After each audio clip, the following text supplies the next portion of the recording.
राम क्या कहते हैं, सबको बुलाते हैं।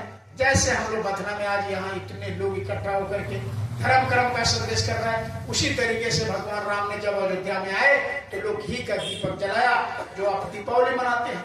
आज दीपावली मनाने के बाद सबको बैठाते हैं और सबको सुनाते हैं। तो दो चार लाइन सुन लीजिए, उसके बाद आरती कर दी, ताकि दुनिया वाले को ये पता चले कि नहीं, जो भी संत महात्मा है वो रामायण की बात, गीता की बात करें। नहीं तो लोग सीधे खारिज कर देता है कि ये बाबा जी के लोग का को अलग से नहीं, वो नकल बनाया, अंदर में असल है। तो क्या कहा, एक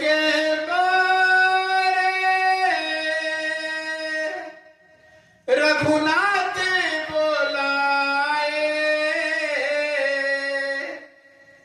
गुरु दुविज पुरे वासी सबे आए, बैठे गुरु मुनि और दुई साजा, बोले बचना भगत भवा भांजा, सुनाऊं सकल पुरी जन्म में बानी, कछु न कहूं उरे आंसू आओ। कहते हमारे उर कहते अंदर हृदय, इसके अंदर जो आया है उसी को आप सबके बीच में सुना रहे। नहीं अनिति नहीं कछु प्रभुताई, सुनहु करहु जो तुम ही सोहाई, सोई सेवक प्रियतम मम सोई, ममे अनुशासन माने जोई। कहते कि देखो मेरे अंदर, मेरे दिल में एक तरह एक प्रेम उमड़ा है आप लोग के लिए कि मैं जो कहूं आप गौर से सुनिएगा।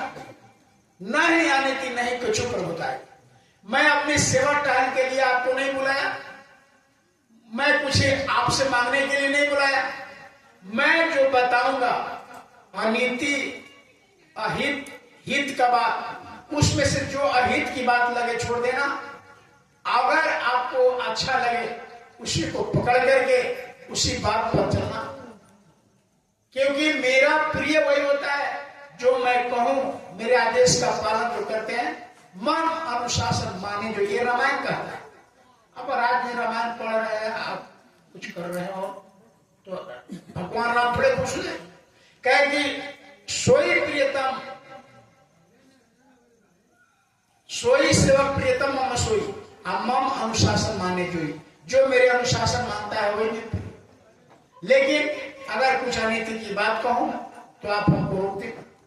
कैसे कहते, जो अनीति कछु बासो बाई, तो बज रहूं मोहे भय बिसराई। पूरे डर को छोड़ करके अगर मैं अनीति की बात कहूं तो मेरे मुंह को बंद कर देना, डरना मत, मुंह को बंद कर देना, कोई अनीति की बात नहीं करो। अगर अनीति की कहूं तो डर को, भय बिसराई, भय को छोड़ करके हमको चुप करा दे। लेकिन मेरे मन में जो बात है, मेरी श्रद्धा है, मैं तुमको सुना रहा हूं। अगर अच्छा लगे तो आप इस पर चलने का कृपा करें।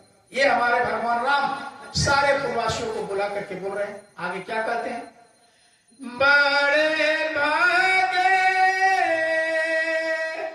मनुष्य का न पावा, सुर दुर्लभा, सुर कहते सुर देवता को, और दुर्लभ कहते जो चीज नहीं मिला। तो कहते हैं कि जो दुर्लभ है ये शरीर देवता को मिलने वाला नहीं है, आपको मिला। बड़े भागे मनुष्य ताने पावा, सद ग्रंथ ही गावा। सारा ग्रंथ कहता है कि ये देवता को दुर्लभ, ये मिलने वाला सत्य। हम लोग इंसान होकर के, मनुष्य बन करके, बड़े भाग्य तन पा करके क्या करते हैं? देवता के फेर में पड़े रहते हैं। जानते हैं देवता क्या है? उसी रामायण में क्या लिखते हैं? नौवे इंद्रिय झरोखर नाना, तहां बैठी कर थाना। आवत देखत विषय बेयारी, देते अपन कपाट उघारे। जितने अभी आपको विषय वासना के बताए हैं इंद्रिया, 9 इंद्रिया, 9 इंद्रियों पर देवता बैठा हुआ है, थाना बना।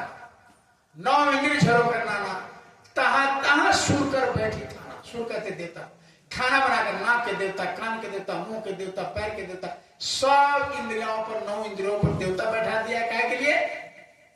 कि जिस विषय से ही फंसने वाला होगा, यानी भक्ति छोड़ने वाला होगा, उसी में देवता अपन कपाट पड़े, उसको खोल देना कि और उसमें फंस जाए। जैसे कान के देवता, बहुत आदमी सुनने में मस्त होता है, वो सुनने में आदि हो जाता है। देख, साधन धाम में मोक्ष कार्य द्वारा, पाई न जे पर लोके सवारा। इस मनुष्य शरीर को पा करके अगर आपने उस मालिक को प्राप्त नहीं किया तो धिक्कार है, चुल्ली भर पानी में जाकर डूब के मर जाना चाहिए। एक हमारे गुरु महाराज ने इसी भाषा को दूसरी भाषा में, हमारे गुरु महाराज ने कहा मंच पर मथुरा में कि देखो प्रेमियों, ये सुमरन ध्यान भजन करने का तरीका बताने के बाद कहते थे कि घर में दिन में काम धाम करना, नौकरी चाकरी, शाम को बाल बच्चे की सेवा करना, और घर में आना तो भोजन करके बाल बच्चे की सेवा हो जाए, बिस्तर पर जाना तो 15 मिनट हमको दे देना, 15 मिनट हमको दे देना, 15 मिनट सुमरन कर लेना।